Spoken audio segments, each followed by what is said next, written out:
আচ্ছা, দ্বাদশ শ্রেণীর বাংলা ক্লাসে সকলকে স্বাগত। আজকে আমার আলোচ্য বিষয় হলো শব্দার্থ তত্ত্ব। শব্দার্থ তত্ত্ব সম্পূর্ণ একটি ভিডিওতে তোলা সম্ভব নয়, আমি খেপে খেপে এই এই অধ্যায়টি আলোচনা করব। 2000 এর পরবর্তীকালে যে পরীক্ষা যারা দেবে 2026 সালে, সেই 26 সালে যে পাঠ্যক্রম দেয়া হয়েছে কাউন্সিলের তরফ থেকে, সেই পাঠ্যক্রমে অনুযায়ী শব্দার্থ তত্ত্ব ভাষা বিজ্ঞানের যে অংশটি তার সর্বশেষ অধ্যায়। এর আগে যে দুটি অধ্যায় রয়েছে, ভাষা বিজ্ঞান ও তার শাখা প্রশাখা এবং ধ্বনিতত্ত্ব, এই সম্পর্কিত ভিডিও আমার ইউটিউবে রয়েছে। এবার আমি সর্বশেষ অধ্যায় অর্থাৎ শব্দার্থ তত্ত্ব নিয়ে আলোচনা করব। শব্দার্থ তত্ত্বকে এখানে আলোচ্য বিষয় অবশ্যই শব্দ এবং তার অর্থ। শব্দ কাকে বলে? আমরা সবাই জানি, শব্দ হলো এক বা একাধিক বর্ণ বা ধ্বনি পাশাপাশি বসে যদি অর্থ প্রকাশ করে তবেই তাকে শব্দার্থ বলে। তো বাংলা ভাষার জন্ম নবম শতাব্দী থেকে একাদশ শতাব্দী মোটামুটি এরকম ধরে নেওয়া যায়, যখন আমরা চর্যাপদকে প্রথম ভাষার সাহিত্যিক নিদর্শন হিসাবে পাচ্ছি। তো সেই সময় থেকে আজকের সময় অবধি এই ভাষাতে তার গাঠনিক অনেক পরিবর্তন হয়েছে, অর্থের অনেক পরিবর্তন হয়েছে, কিছু এসেছে এবং অনেক রকম শব্দ বিভিন্ন ভাষা থেকেও এসেছে। শব্দার্থ তত্ত্বের আলোচ্য বিষয় এই শব্দের অর্থ এবং তার চরিত্র নিয়ে, তার পরিবর্তন নিয়ে, সেই সব নিয়ে এখানে আলোচনা করা হয়। তো এই শব্দের অর্থ নানা কারণে পাল্টাতে পারে, সেইগুলো আমরা মোটামুটি কয়েকটা ধারণা বলতে পারি। যেমন আলংকারিক অর্থে শব্দ ব্যবহার করা হয়, আর শব্দের সঙ্গে অর্থের সমতা রেখেও অর্থ প্রয়োগ শব্দকে ব্যবহার করা হয়। পরিবেশগত কারণে এর পরিবর্তন ঘটতে পারে, বস্তুগত কারণে এর পরিবর্তন ঘটতে পারে, ভাষা রীতিতে পরিবর্তন ঘটতে পারে, বলার ভঙ্গিতে, বিভিন্ন আঞ্চলিক শব্দ প্রয়োগের ক্ষেত্রে এখানে তার অর্থের অনেক সময় পরিবর্তন হয়ে যায় শব্দের ক্ষেত্রে। এছাড়া বক্তা শব্দের অর্থ যদি নিজে ঠিক মতো না বুঝে ব্যবহার করে তখনও কিন্তু অর্থের পরিবর্তন ঘটতে পারে।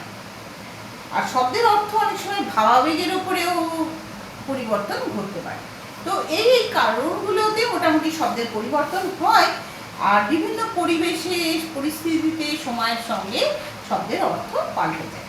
তো শব্দের অর্থ এই যে পরিবর্তন ঘটে তার যে আলোচনাগুলো কয়েকটি তত্ত্বের উপরে দাঁড়িয়ে আছে। সেই তত্ত্ব তিনটি হলো, একটি হচ্ছে উপাদানমূলক তত্ত্ব, দুই হচ্ছে সত্য সাপেক্ষ তত্ত্ব এবং তিন হলো বিষয়মূলক তত্ত্ব।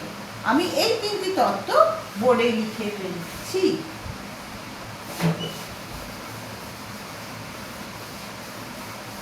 এক নম্বর বললাম হচ্ছে উপাদানমূলক তত্ত্ব।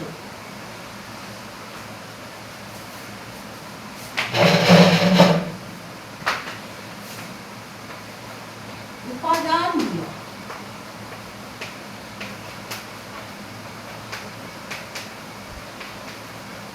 দু নম্বর হলো সত্য সাপেক্ষ।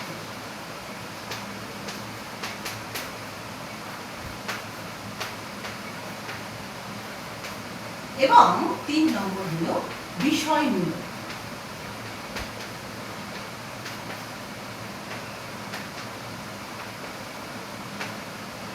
যেহেতু কাউন্সিল থেকে এখনো স্কুলগুলোতে বইগুলো এসে পৌঁছায়নি বা বই আমরা সেভাবে হাতে পাইনি, কেবলমাত্র পিডিএফ এর মাধ্যমে আমরা সিলেবাসটা জেনেছি। তো সেই অনুযায়ী বলতে পারি 2025-এ যারা উচ্চ মাধ্যমিক পরীক্ষা দিয়েছে তাদের কাছে একটি সবুজ রঙের বই আছে, ভাষা শিল্প সংস্কৃতির ইতিহাসের বই। এই ভাষা শিল্প সংস্কৃতি ইতিহাসের বই থেকে বর্তমানে যে পাঠ্যক্রম দেওয়া হয়েছে অর্থাৎ পিডিএফ এর মাধ্যমে যেটা দেওয়া হয়েছে তার সঙ্গে বেশ কিছু মিল আছে।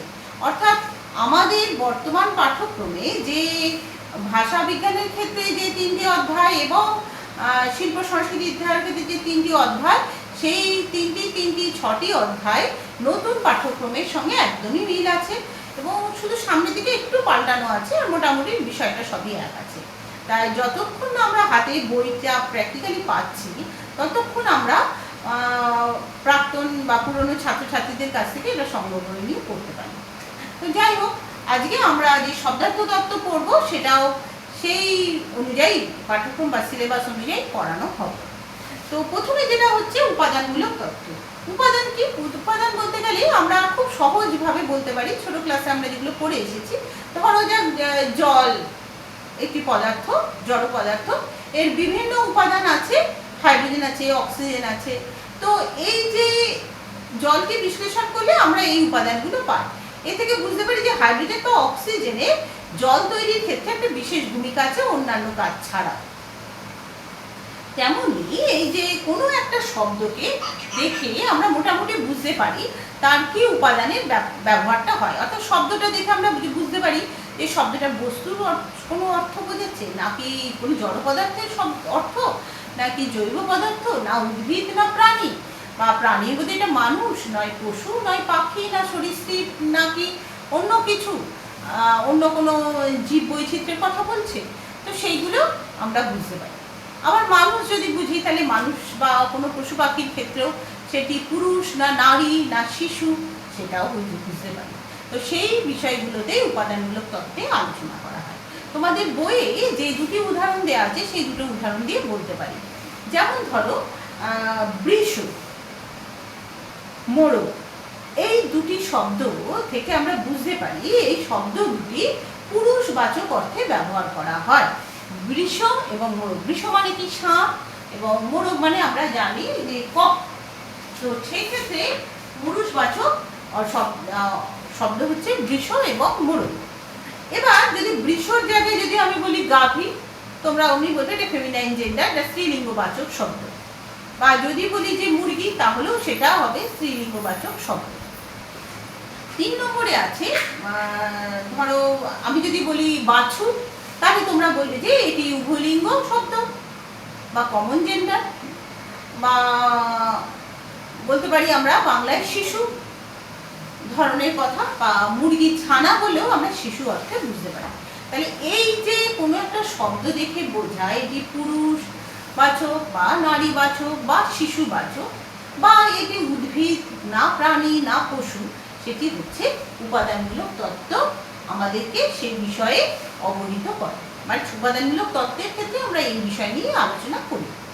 আচ্ছা, 2 নম্বরে রয়েছে সত্য সাপেক্ষ তত্ত্ব। সত্য মানে কি? ট্রুথ, যেটা ঠিক। এটা নির্ভর করে প্রকৃতি এবং বিজ্ঞানের উপর। অর্থাৎ কথাটা আমার যুক্তিসঙ্গত কিনা সেটা কিন্তু এই তত্ত্বে আলোচনা করা হয়। আমি যদি বলি বাঘ ঘাস খায়, তোমরা হাসবে। বা আমি যদি বলি গরু ঘাস খায়, তাহলে তোমরা বুঝবে যে দিদি এটা ঠিক বলছেন। তো সেইখানে বলবো যে সত্য সাপেক্ষ বাক্যের ক্ষেত্রে হচ্ছে সেটা যুক্তি বা বিজ্ঞান নির্ভর করে শব্দটিকে ব্যবহার করা হয়। তারপরে হচ্ছে বিষয়মূলক তত্ত্ব। বিষয়মূলক তত্ত্ব কিরকম? বিষয়মূলক তত্ত্ব হচ্ছে সেখানে হচ্ছে বিভিন্ন পরিপ্রেক্ষিতে যে শব্দের যে অর্থের যে ব্যবহার হয় সেগুলো বলা হয়। যেমন ধরো একটি শব্দ চোখ, এই চোখ দিয়ে আমরা কিভাবে বলতে পারি? হরিণের চোখগুলি সুন্দর। তাহলে আক্ষরিক অর্থে চোখের যা অর্থ সেই অর্থটিকে আমি বললাম। আবার কখনো বললাম যে তার চোখ আছে বলতে হবে, অর্থাৎ তার চয়েসটা খুব ভালো, তার বাছাই করার ক্ষেত্রটাই সে বেশ ভালো আছে। তিনি চোখ নত করলেন, অর্থাৎ তার কোনো কারণে অপরাধবোধ বা কোনো একটা মানসিক সমস্যার জন্য তিনি মাথা নিচু করলেন, তখন সেখানে তার সেই পরিস্থিতিটাকে বোঝানো হচ্ছে। তাহলে একটা শব্দকে আমরা বিভিন্ন পরিপ্রেক্ষিতে ব্যবহার করে শব্দটির অর্থেরও পরিবর্তন ঘটাচ্ছি। হ্যাঁ, তো এইরকম আমরা যেমন ধরো পরীক্ষায় খুব কম নম্বর পেয়ে তুমি যখন তোমার কোনো চেনা পরিচিত মানুষের কাছে গেলে, দিদি তোমার পড়াশুনো নিয়ে ওয়াকিবহাল, তাকে গিয়ে বললে যে আমার এই বিষয়ে এত নাম্বার কম হয়েছে, তখন তিনি তোমার দিকে তাকিয়ে বললেন ভালোই তো করেছিস। বা ধরো তুমি একটা তুলনামূলক গৌণ বিষয়, অর্থাৎ মূল প্রধান বিষয় ছাড়া অন্য কোনো বিষয়ে বিশেষ পারদর্শিতা দেখিয়েছো।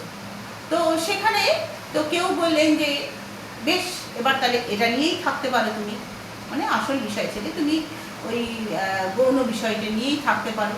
তো সেক্ষেত্রে যে প্রশংসাবাচক কথাটি বলছে তা কিন্তু সবসময় প্রশংসা করছে না, এবং সেটা প্রশংসার বদলে বলা যায় কিছুটা তিরস্কারই করছে।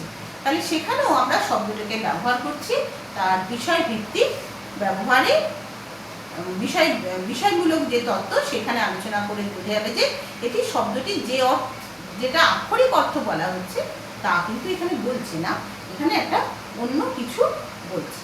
তাহলে আজকে আমাদের এইটুকুই আলোচনা থাকলো যে শব্দার্থ যে পরিবর্তনগুলো যে হয়, যে আলোচনা হয়, তার ঠিক কোন কোন তত্ত্বের উপর নির্ভর করে সেই 3টি তত্ত্ব সম্পর্কে আলোচনা, এবং শব্দার্থ তত্ত্বের আলোচ্য বিষয় এবং শব্দার্থগুলি কী কী কারণে পরিবর্তন হতে পারে তার কয়েকটি সম্ভাব্য কারণ।